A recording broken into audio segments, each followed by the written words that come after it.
Hey guys, John TM Jeff here. I'm back in America right now. So I guess I can't say John TM Jeff and John TM today. But I did have something come up towards the end of my stay that I thought was interesting, and it caused me to do some reading and some research. And I just wanted to share that with you today.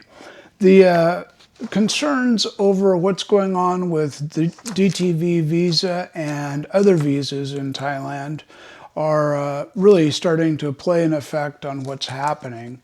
And I thought maybe I'd just like to let you know, so if you're planning on a trip over to Thailand soon, you'll understand what might be going on and plan accordingly, because it can make a difference in your stay.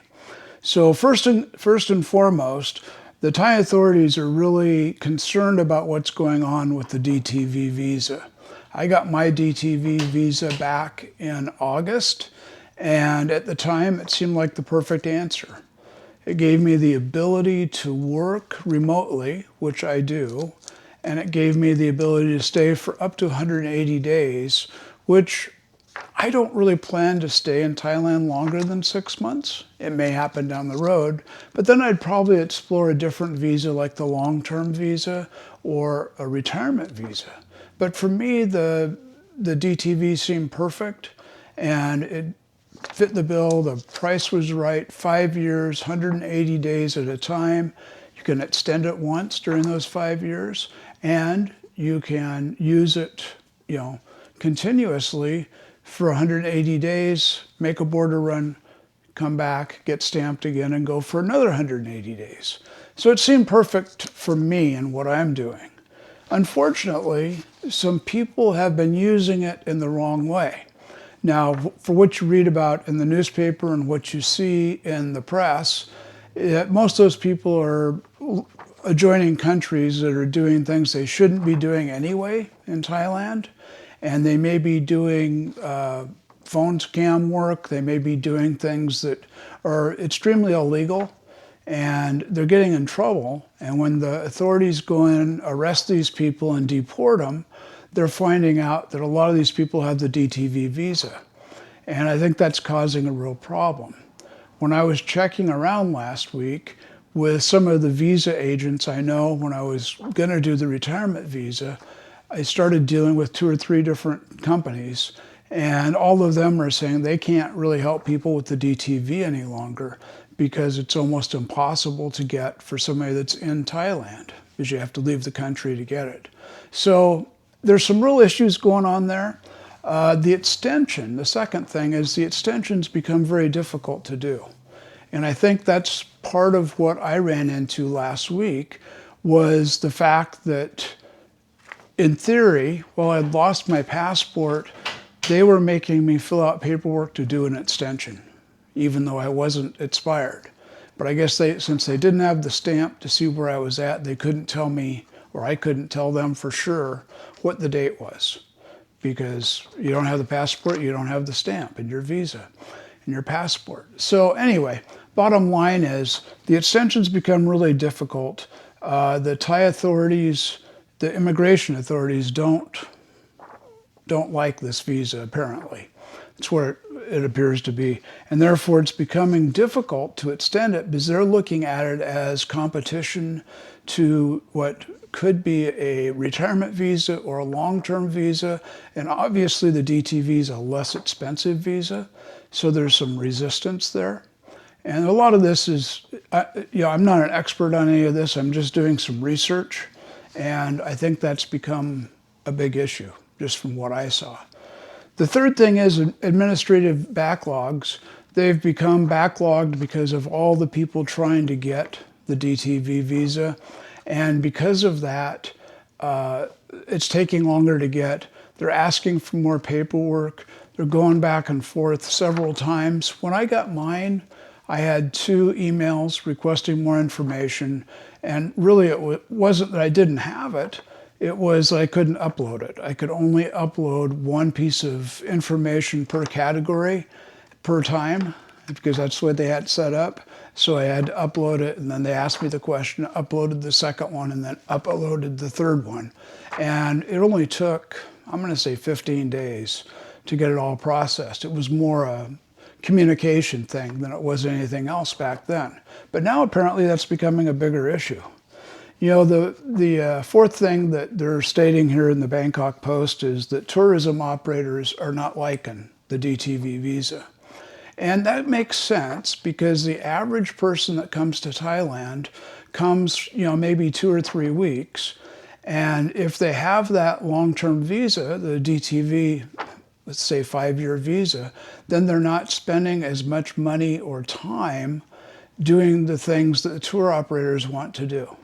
Now I look at that and I go, that doesn't maybe make a lot of sense, but it does if you were a short-term tour operator, maybe a hotel or motel owner.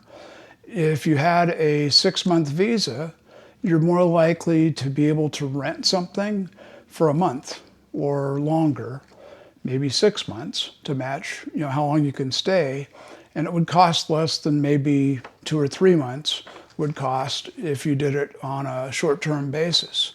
So there's some resistance amongst the public and the tour operators, the hotel operators, that's causing some problems with this whole thing. And finally, just some changes that are going on within Thailand. The fifth thing is the public and policy change. And that is that they're seeing so many problems and so many of these call centers getting upset and they're booting people out. There's a lot of resistance from the Thai government that they really don't want this type of people coming in. And it's going to cause some problems. It's going to continue to cause problems, it appears. And because of that, there's some uncertainty of what's going to happen even with the 60-day visa exemption. And there's talk, I was reading several articles this morning about the visa exemption being taken back down to 30 days because they're looking at that average stay as 20, 21, 26 days, something like that. Why do they need to issue a 60-day exemption? So there's pressure, and it sounds like they will be taking it back to 30 days. So if you're going anytime soon, you might want to really keep your eye on that when you're booking your tickets or you're booking your reservations over in Thailand.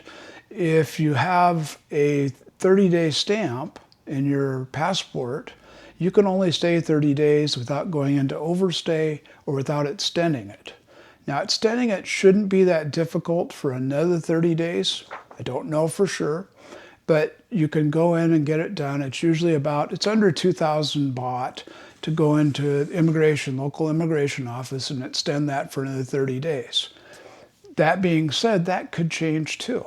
So there's a lot going on there, and you just want to keep your eyes open and understand that you might be better off to make a 30-day reservation right now and to watch for your plane tickets, because if you had a 45, 60-day whatever plane return, they're going to look at that when you come into the country, and they may not like it because they're going to say, how are you going to do that? So there's a lot of questions going on over there. I guess the bottom line is what happened to me last week at immigration. I was shocked. I'm shocked. And what was going on obviously had very little to do with me and more to do with what's happening overall in the immigration system and with everything that's happening in Thailand. So just be aware and be ready, because there may be something you have to change or something additional you have to do, like get that extension onto your exemption in order to stay for longer than 30 days. Thailand has always been a place where things change. You know, the old saying for me has always been, Thailand is not what it always appears to be, right? There's always an underflow and a current that's changing, and it's pretty constant change. And right now I think it's been more change towards visas and exemptions and how everything's working, just because there's a lot of change in the government and a lot of change in the feelings of what's going on in Thailand. Understand one thing. Sometimes we as Westerners aren't going to understand what's going on. And we have to just say the old saying, there used to be a guy in Bangkok that wrote in the Bangkok Post, and when he come to a point he couldn't explain, he'd say, "This is Thailand." just remember, sometimes you have to smile, you have to take a deep breath, and you just have to say, this is Thailand. And it's the way it works. I'm sure we have things going on in our countries where things are the same and people just go, I can't believe it. But take that deep breath, relax, and say, this is Thailand. Love it for what it is. Enjoy the country. Enjoy your time in Thailand. Have a great stay. But keep your ears and eyes open because things may be changing. This is John T. M. Jeff. Thanks for listening. I hope you're doing well. Safe travels.